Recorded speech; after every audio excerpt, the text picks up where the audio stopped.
2장 22절에서부터 30절까지 말씀입니다. 구약성경 411쪽입니다. 사무엘상 2장 22절에서부터 30절까지 말씀,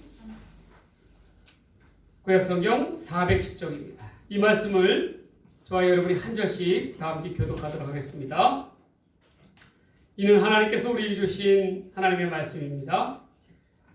엘리가 매우 늙었더니 그의 아들들은 온 이스라엘에게 행한 모든 일과 회왕문에서 수종들은 여인들과 동침하였음을 듣고 그들에게 이르되 너희가 어찌하여 이런 일을 하느냐 너희와 너희 아들들이 모든 백성의 전에게 듣노라. 내 아들들아 그리하지 말라. 내게 들리는 소문이 좋지 아니하니라. 너희가 여호와의 백성으로 범죄하게 하는도다. 사람이 사람에게 범죄하며 하나님이 심판하시리니와 많은 사람이 여호와를 보게 보려며 누가 그를 위하여 강구하겠느냐 하되 그들이 자기의 아들들을 마주하지 아니하였으니 이는 여호와께서 그들을 이로부터 다스리는도다. 아이 사무엘이 점점 자라매 여호와와 사람들에게 은총을 더욱 받더라. 하나님의 사람이 엘리에게 와서 그에게 이르되 여호와의 말씀이 너희 조상의 집에 애굽에서 바로의 집에 속했을 때에 내가 그들에게 나타나지 아니하였느냐. 이스라엘 모든 지파 중에서 내가 그를 택하여 내 제사장으로 삼아 그가 내 제단에 올라 분향하며 내 앞에서 에봇을 입게 하지 아니하였느냐. 이스라엘 자손이 드리는 모든 화제를 내가 내 조상의 집에 주지 아니하였느냐.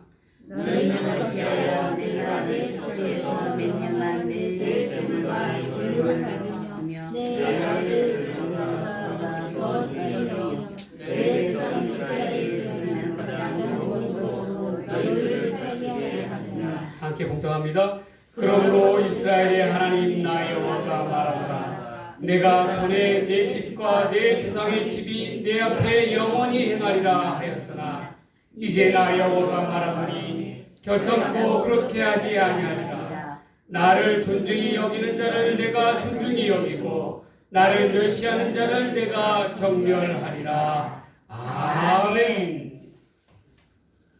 오늘 이 시간에는 사무엘상서 2장 22절에서부터 30절까지 말씀을 가지고 멸시와 존중이라는 제목으로 하나님 말씀 전해드립니다. 우리가 누군가에게 대접을 받고자 한다면 나 또한 누군가에게 대접을 하는 사람이 되어야 됩니다. 그래야 대접을 받을 수 있습니다.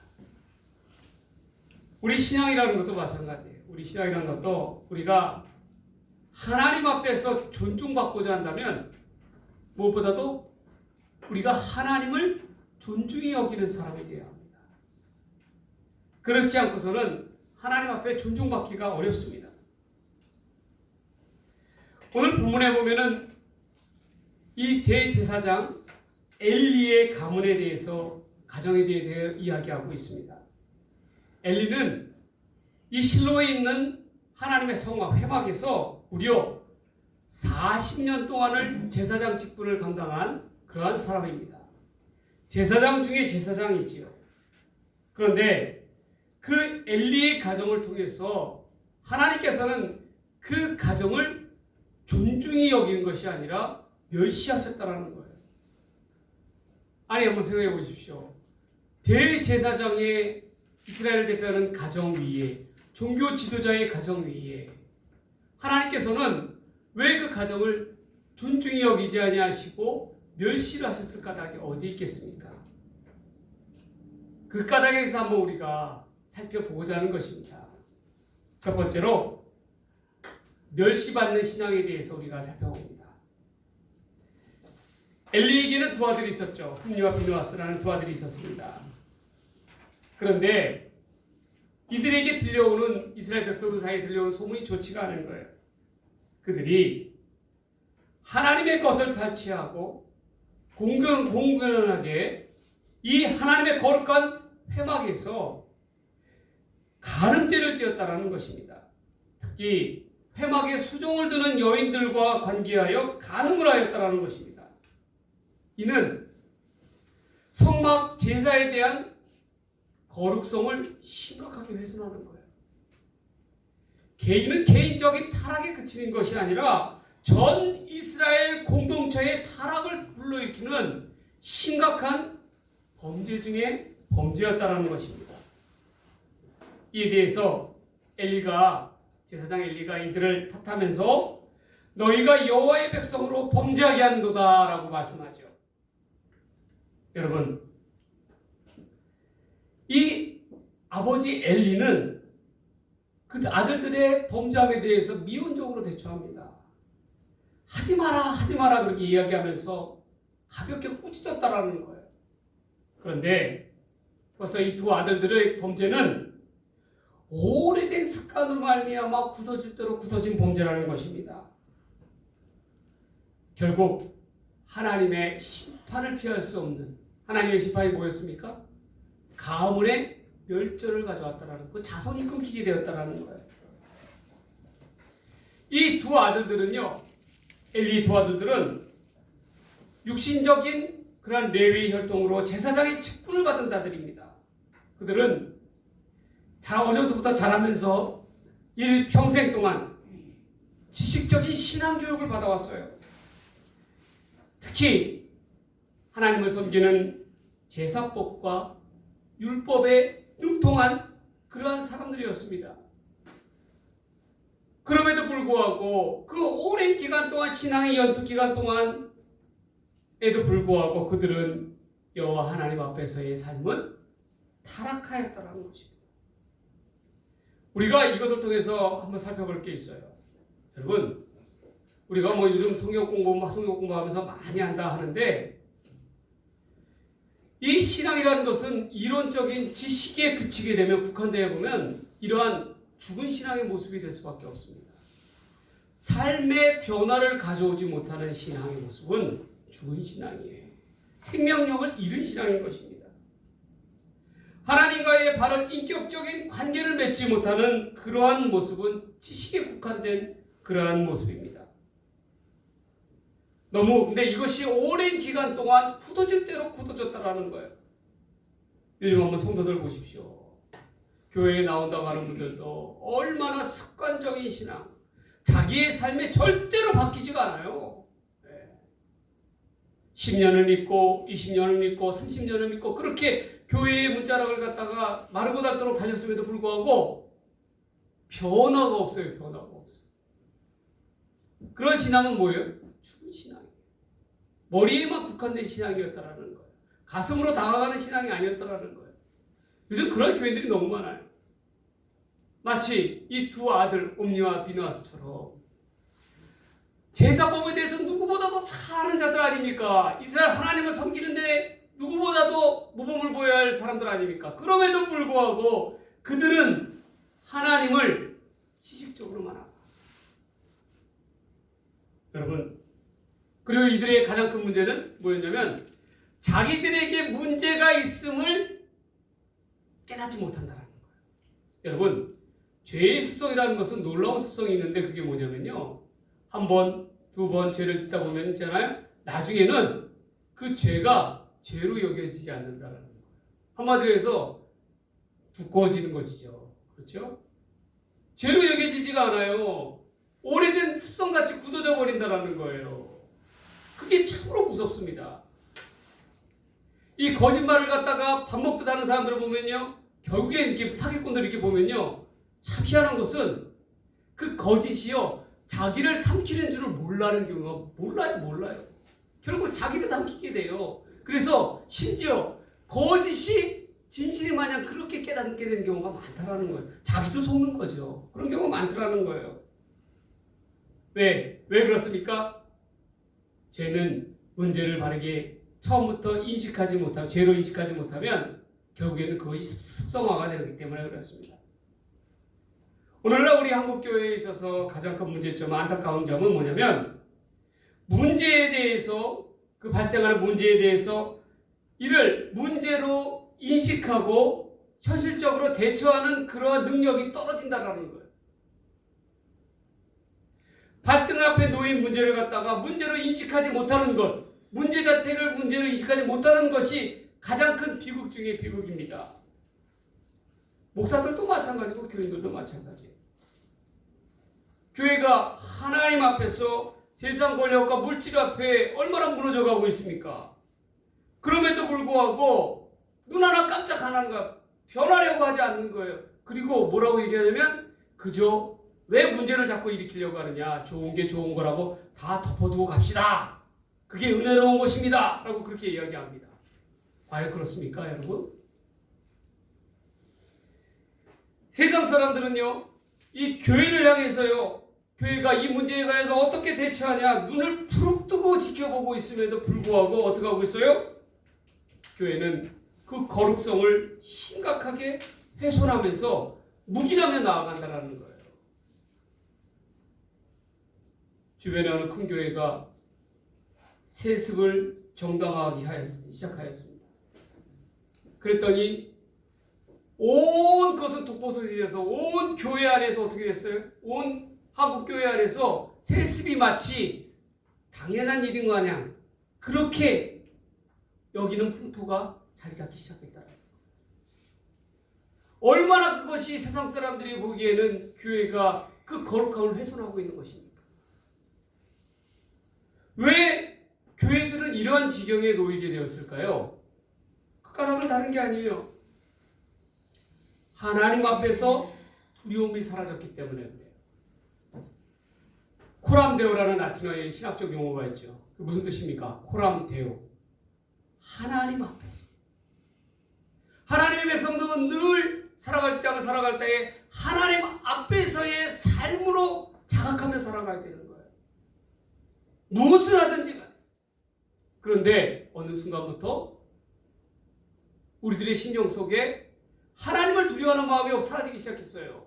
코람데오의 삶의 모습들이 사라지기 시작했어요. 그러니까 어떻게 됩니까? 이 엘리의 두 아들처럼 옴니와 비느하스처럼 하나님의 거룩한 일을 담당했음에도 불구하고 두려움 없이 거침없이 어떻게 하고 있어요? 하나님 앞에 범죄하고 있다는 거예요. 하나님 앞에 두려움이 없는 삶은 방종의 삶으로 나아갈 수밖에 없습니다. 타락의 삶으로 나아갈 수밖에 없어요. 왜 그렇습니까? 그 안에 중심에는 하나님이 없기 때문에 그래요. 하나님이 없고 누가 있어요? 자기 자신이 자리 잡고 있기 때문에 그렇습니다. 이 엘리의 두 아들을 대표하는 범죄를 대표하는 물건이 본문에 나옵니다. 그게 무엇이었습니까? 바로 3살 갈고리가 나와요. 3살 갈고리. 이 두 아들들은 3살 갈고리와 같은 인생을 살았어요. 사실 이 갈고리라는 건 뭡니까? 이것은 하나님께 제사를 드릴 때 쓰는 성물이에요. 하나님께 드리는 번제물 있지 않습니까? 잘 다듬은 번제물 위에다 올려놓기 위해서 쓰는 도구예요.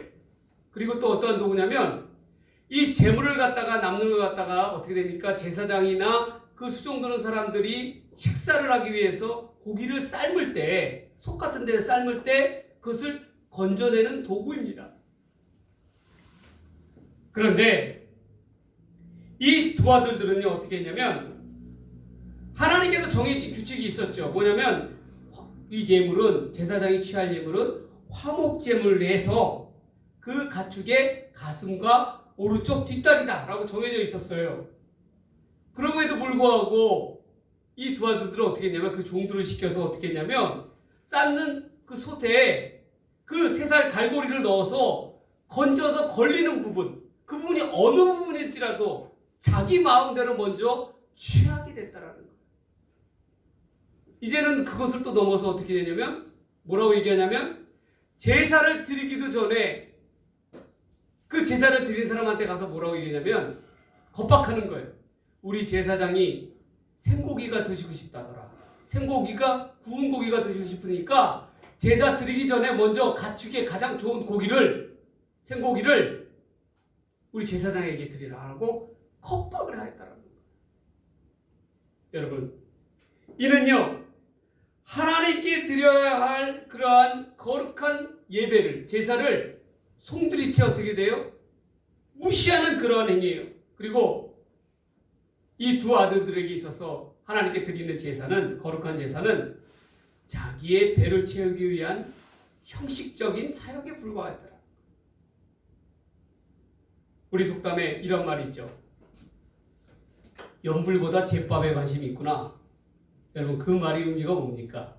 그 말은요, 절에서 스님들이 있잖아요. 불공을 드릴 때 도를 깨닫기 위해서 제일 중요시하는 게 뭐냐면 불경을 외워야 되는 거예요. 불경을 외워야 되는 거예요. 외우는 그런데 불경을 외우는 것보다도 공양하는 공양하는 음식에 더 관심을 갖는 것, 그것을 갖다가 주객이 전도가 됐다 그러죠.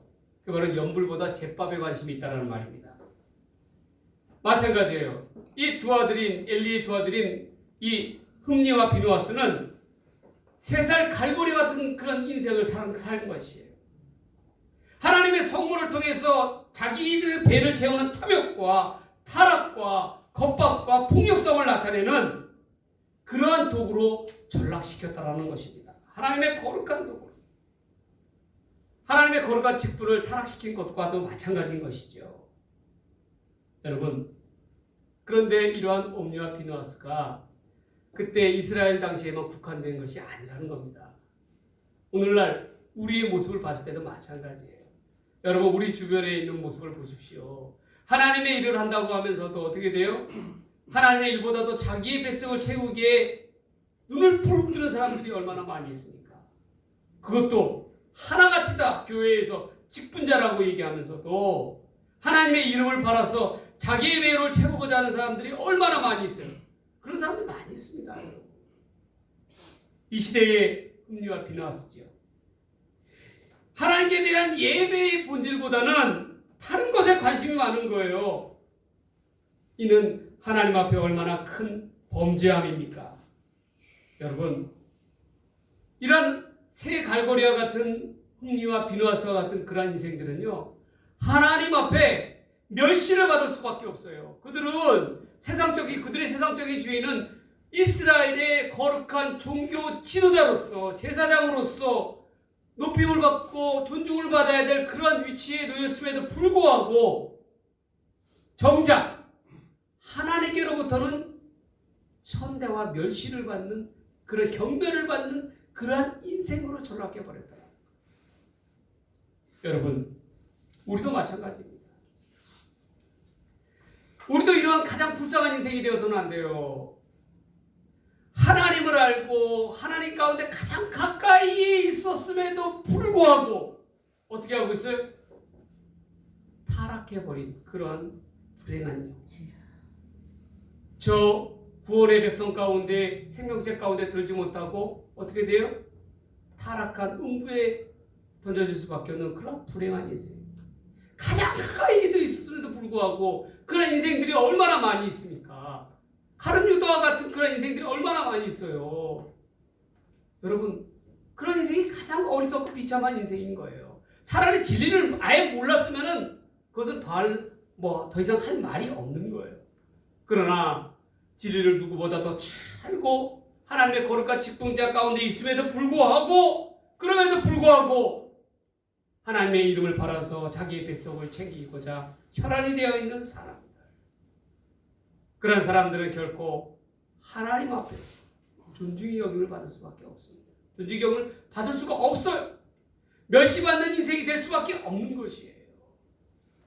그래서 우리는 항상 하나님 앞에 코람데오의 정신으로 나아가야 됩니다.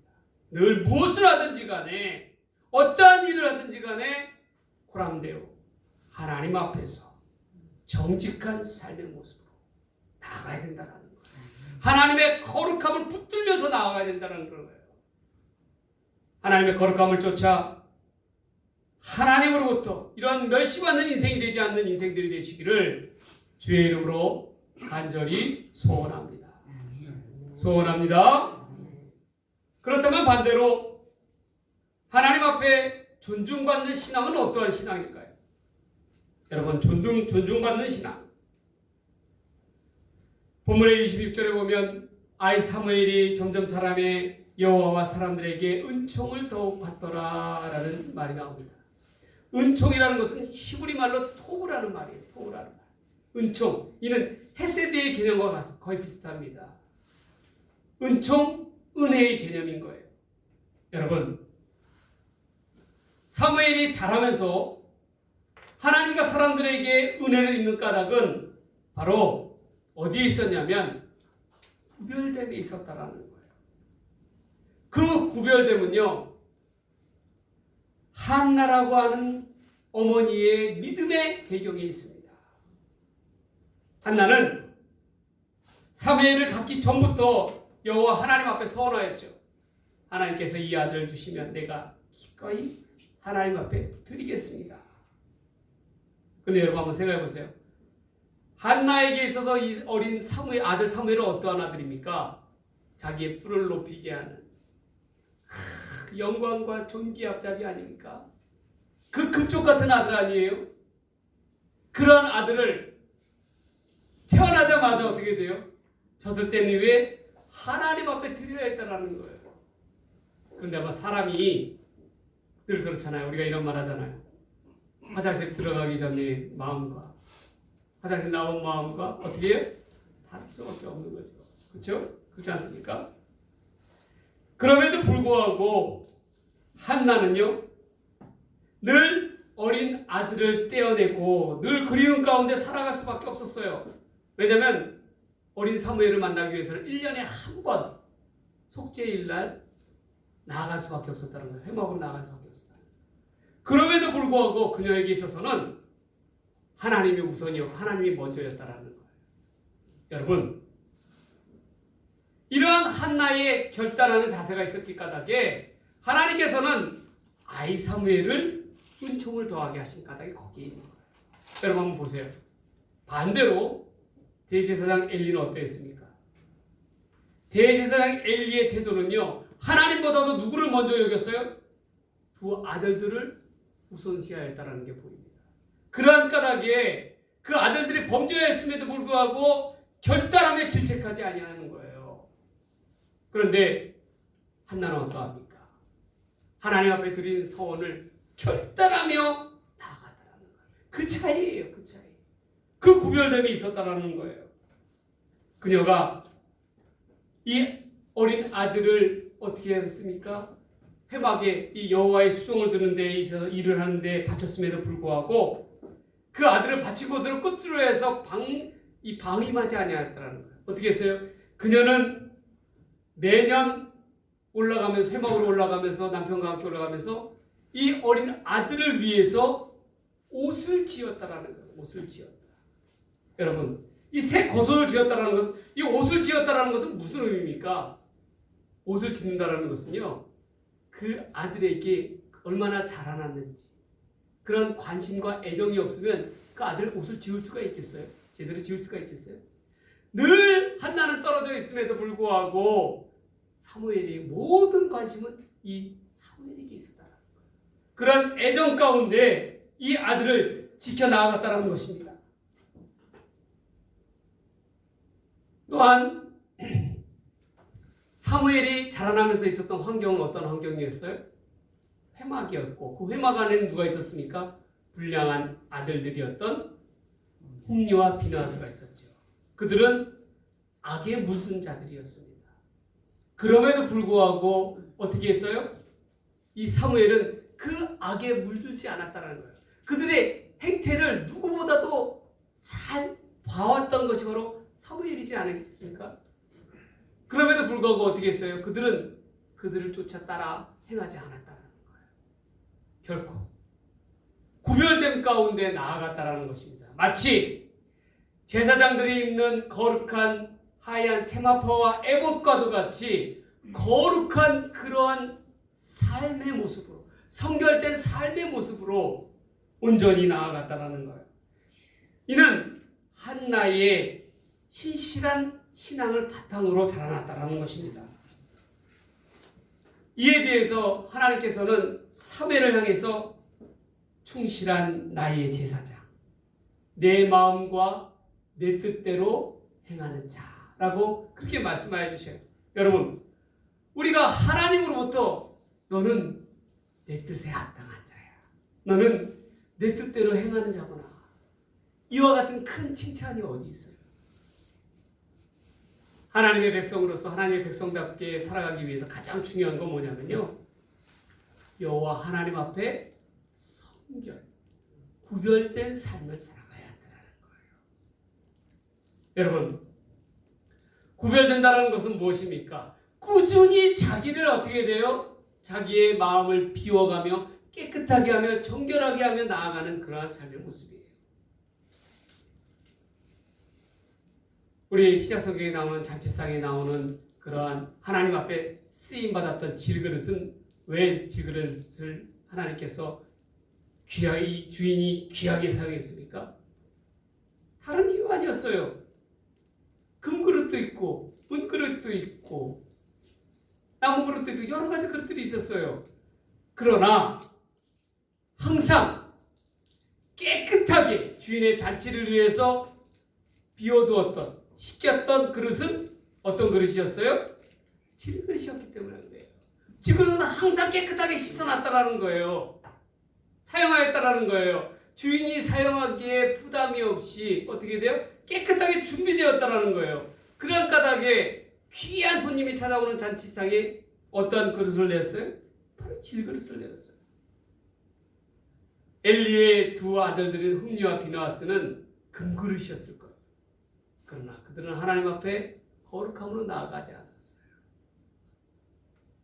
그러나 비록 레위 지파는 아닌 에브라임 지파였던 사무엘이었음에도 불구하고 사무엘은 어려서부터 하나님으로부터 어떻게 돼요? 백성들로부터 세마포와 에봇을 입으며 거룩한 회막을 수종 두는 데에 힘써 나아갔던 거룩한 하나님의 종이었다. 질그릇과 같은 그러한 종이었다라는 거예요. 또한 이후에 하나님께서 사무엘을 자고 있는 사무엘을 부르시죠. 사무엘아 사무엘아 라고 부르실 때에 사무엘이 뭐라고 대답합니까? 주여 말씀하옵소서. 주의 종이 듣겠나이다. 사무엘은요, 주여 말씀하옵소서 주의 종이 듣겠나이다라는 이 말에는 사무엘의 온 일생 동안에 하나님을 향해서 나아갔던 그의 태도를 갖다가 그대로 보여주고 있는 말이에요. 주여 말씀하옵소서 주의 종이 듣겠나이다. 사무엘은 일평생 동안 하나님의 말씀을 듣기에 즐겨하는 그러한 인생이었어요. 자기를 내세우며 주장하는 인생이 아니라 어떻게 해요? 하나님의 말씀을 듣기를 즐겨하는 인생이었다라는 거예요. 여러분, 우리는 어떠합니까?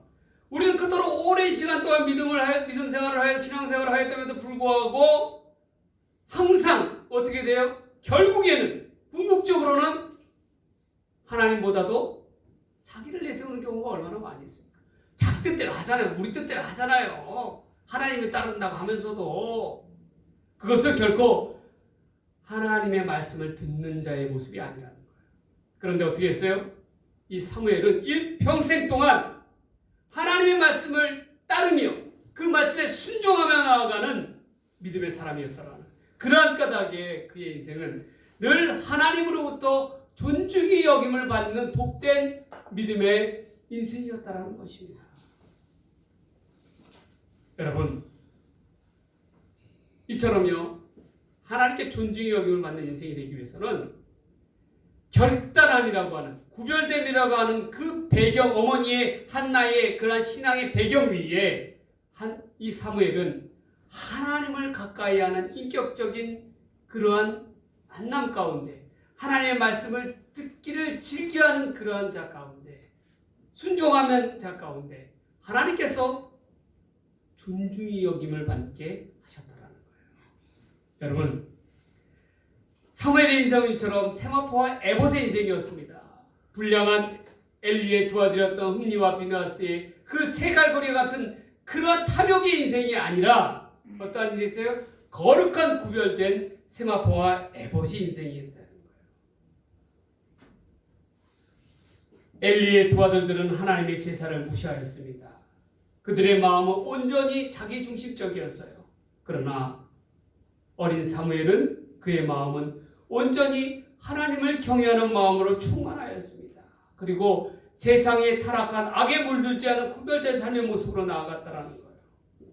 그러한 까닭에 성경에는 이 사무엘을 향하여 암울한 그러한 엘리의 시대 가운데 꺼지지 아니하는 하나님의 등불과도 같은 삶을 살았다라고 이야기하고 있습니다. 이스라엘의 백성을 향한 희망의 등불이 되었다라는 거예요. 이 사무엘의 일생을 보면 그렇습니다. 이 암울한 그 시대 가운데서 어떻게 했어요? 항상 이스라엘 백성들을 위해서 기도했고 이스라엘을 위해서 하나님을 위해 뜻을 받들기 위해서 힘써 나아갔던 것이 바로 이 사무엘이었다. 여러분,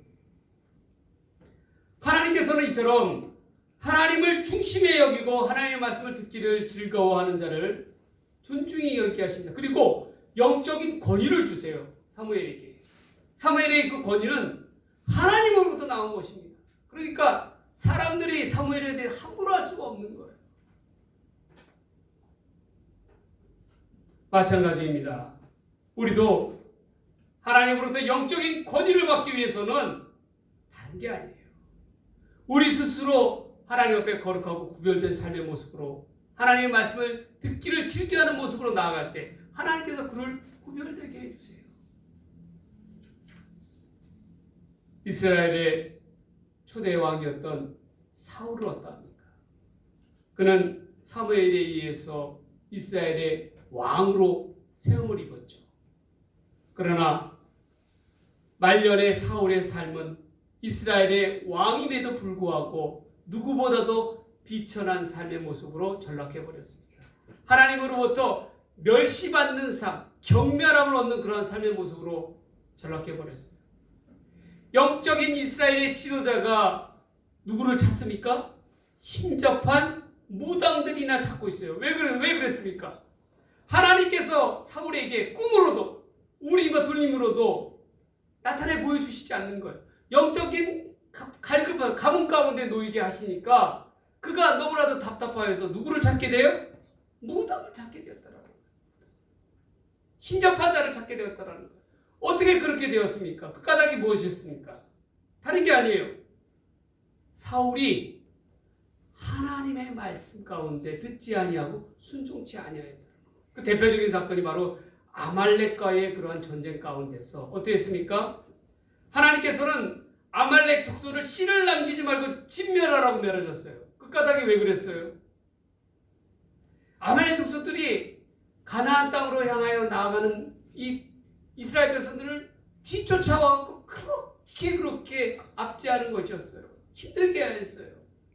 공격하는 것이었어요.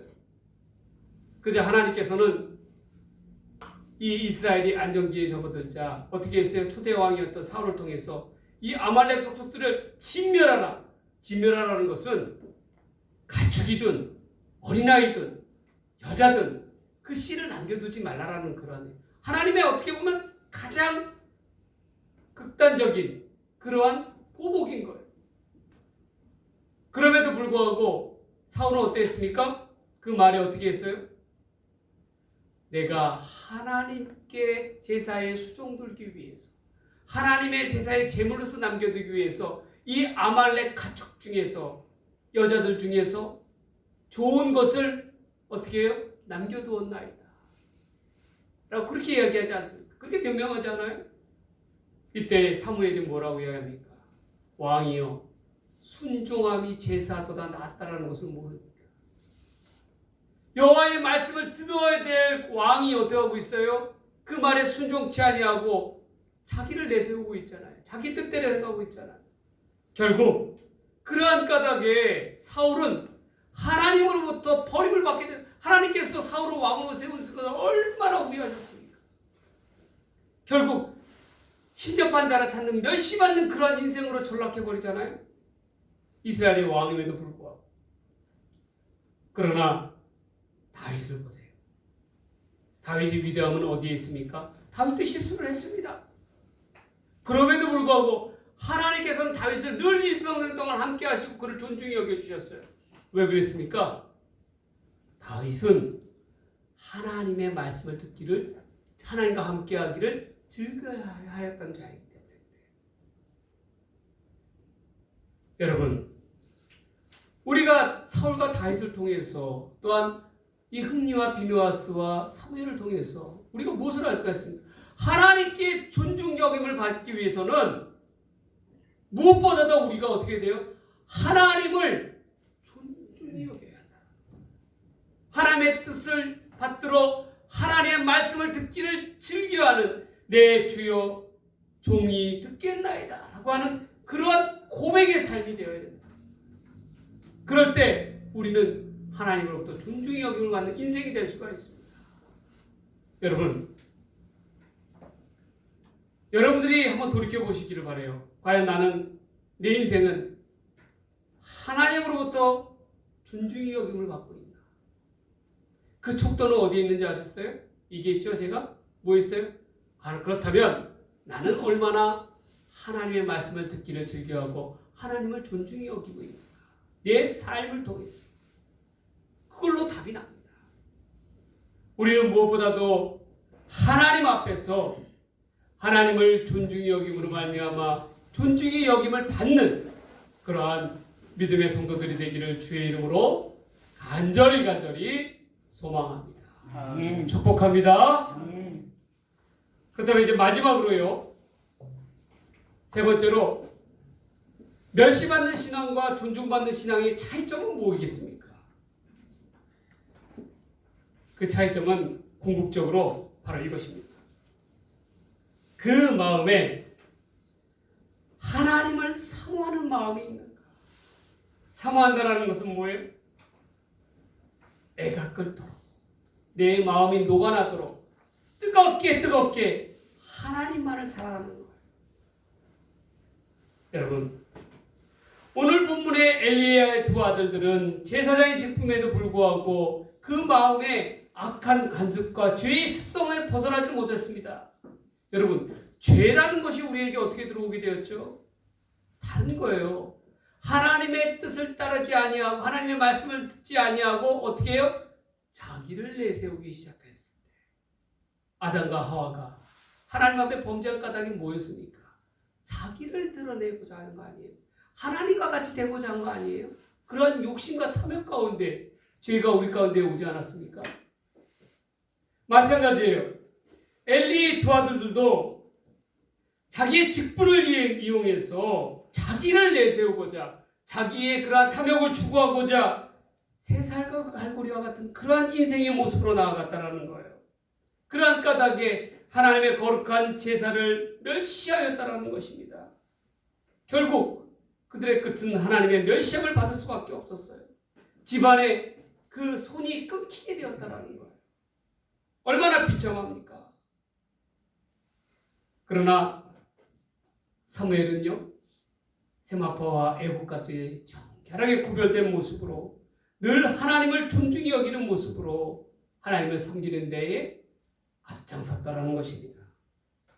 우리는 하나님께서 제사장 엘리에게 주시는 마지막 경고의 말씀을 바로 새겨들어야 합니다.